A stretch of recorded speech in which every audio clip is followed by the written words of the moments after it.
Is it wrong to lie? If you're like me or anybody anybody else for that matter, the answer that's coming to your mind is probably immediately duh. What if I asked you, is it always wrong to lie? Again, you'd probably say, yeah. Okay, well, the reason I'm asking that question is because today, for Deep Thoughts Thursday, we are turning to the story of Rahab in Joshua chapter 2. Now, a couple of slaves, a couple of, what are they? Spies. There they are. A couple of spies had come into Jericho, and they were scoping out the land, and they needed to get back to Israel, to the army, and all that stuff. And they were at Rahab's house. Well, the king got word of it, and the king sends his troops to go to Rahab's house, collect these spies, and of course do whatever he's going to do to them. Probably not a good day if they're caught. Well, Rahab goes ahead and conspires with these spies to lie to them, to hide hide the spies, and then let them out through a window, and off they go, and they live to see the end of the story. Some people have said, well, you can't outright lie, but if you just sort of leave out some details, then you can sort of get around that ninth commandment. You can sort of tell a half truth and still sort of be on the side of morality, still sort of be an ethical, upstanding Christian or whatever. And I would just want to ask you, in this story, does it sound like Rahab is telling half-truths? And she said, true. This is when the soldiers came and they asked her, hey, where are these guys? We heard they came to your house. She said, this is Joshua 2, starting in the latter half of verse 4. And she said, true, the men came to me, but I did not know where they were from. That's a lie. And when the gate was about to be closed at dark, the men went out. That's a bold-faced lie. I do not know where the men went. That's a bold-faced lie. She's hiding them right as she says that. Pursue them quickly, for you will overtake them. That's a lie. Every single thing that she says to these soldiers is an absolute lie. Now, we don't have time to look at multiple passages in depth, but there's another story over in 1 Samuel 21 where David is fleeing Saul. David has not yet become king. King Saul is still the king of Israel, and he now hates David, and so he's chucking spears at him, and he's trying to pin him to the wall, and so David's on the run, and he winds up in this place called Gath, and the king in Gath says, wait a minute, is this the David that we've heard about? Like Saul has slain his thousands, but David his tens of thousands? Is this the dude who killed Goliath? And David overhears that and says, uh-oh. And so he begins to act like a madman. He's drooling all over his beard. He's doing weird stuff, right? Like he's acting like a zombie or something. Clearly seeking to deceive the king of Gath in order to save his own life. We could also turn to stories of people who were hiding slaves during early America, people who were hiding Jews during the Holocaust. These kinds of stories are pretty well known. And so if I were to ask you, is it wrong to lie if Hitler's Gestapo or whatever they were called, if Hitler's bad guys, I can't think of the word, if they show up, if the Nazis show up at your door, is it okay to lie if you are hiding Jews in your house? Is it okay to lie if you have slaves hiding in your house and some guy shows up with shackles wanting to drag that human being back to slavery and treat him horribly? I mean, there's no ambiguity about what's going to happen to that slave if you don't lie in this moment. Now, I had a gentleman who I certainly respect. He said, well, I would hope that in that moment I would find a clever way of misleading them without telling an actual lie. To me, that's just playing games with ethics. That is just, that's a silly, it's a silly approach to take that's not realistic. If you were ever faced, let me ask you, if you were ever faced with a situation where our country just lost its mind and began outright persecuting Christians, and the government didn't know that you were a Christian, but you had some Christians in your home. Let's say you had a pastor. You had me. Let's say you had me in your home. And the word has gotten out that Ken Hansen is the pastor of Berks Branch Baptist Church, and pastors are now an illegal occupation. And so you're hiding me in your house, and the secret police or whatever the bad guys are calling themselves, they come up and they knock on your door and they say, we have heard that Pastor Ken Hansen is here in this house. Where is he? Are you gonna turn me over, knowing that I'm headed off to jail? I'm headed off to be tortured. I'm headed off to be killed. I hope you wouldn't, because I can just tell you right now, I would not. If the day ever comes where I have to be faced with, do I tell a lie in order to save a Christian's life, or to save any person's life, a slave or a Jew or a Christian or whoever, a homosexual or a Democrat or a Republican? If the day comes where I have to save someone's life and it seems clear that there is no way of avoiding it, a lie is necessary to save a person's life, I'll just tell you right now, that's not a hard decision for me. And the reason it's not a hard decision for me is not because I don't think lying's a big deal. I actually think lying is a very big deal. But I think that the story of Rahab tells us that there are other things going on in the scriptures. So we might say, well, how can we open the door for the possibility that it's okay to lie? Because isn't that moving in the direction of postmodernism? Isn't that moving in the direction of all this, all truth is relative, and, nothing is absolute, no truth is absolute, no morals are absolute, what's good for you is good for you, and what's good for you is good for you, and if those two things contradict, oh well. It could open the door for that kind of thinking. But I want to suggest to you that it doesn't have to. And here's how I want to suggest that.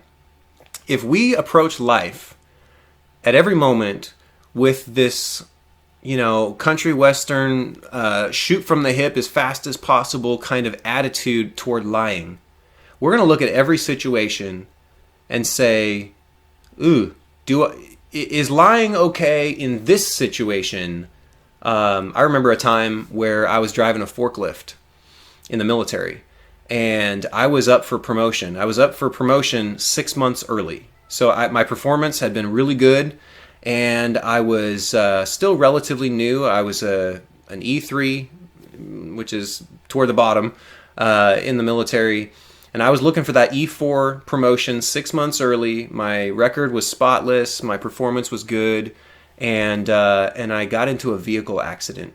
Now, I only had a permit to be driving this forklift under the supervision of somebody who was actually licensed on the forklift. And I was trying to get from point A to point B, and point B was where that person was. So they were not right there with me, supervising me operating it. I was driving down the road. Well, this thing kicked up a bunch of smoke in my face, and I turned my face away and basically sort of crashed the forklift. I was okay, but in that moment, everything in me, I wanted to lie.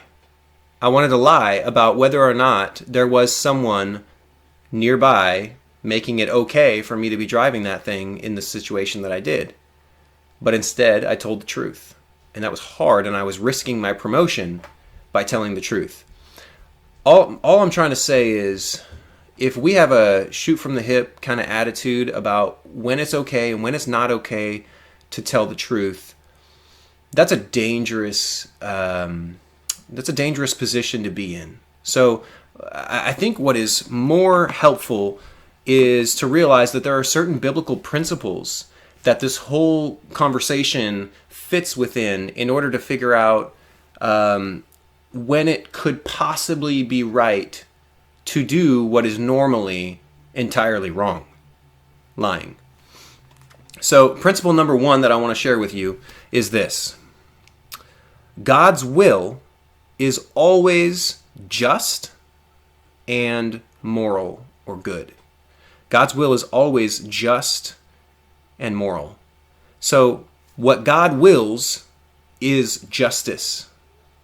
So if you want to know, like, if you're crying out for justice in a situation, you want God's will. God's will is justice. Always.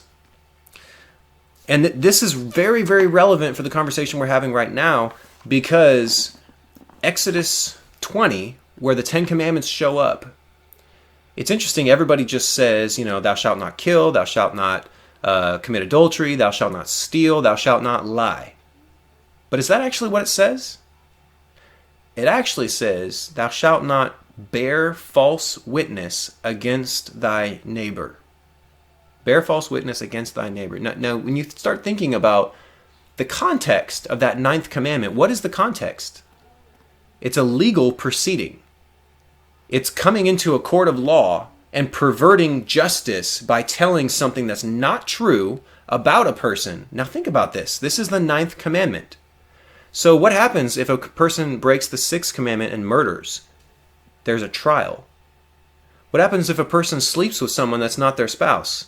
There's a trial. What happens if a person steals? There's a trial. Now what happens if that trial comes about and you can't get justice because someone is bearing false witness about all those circumstances?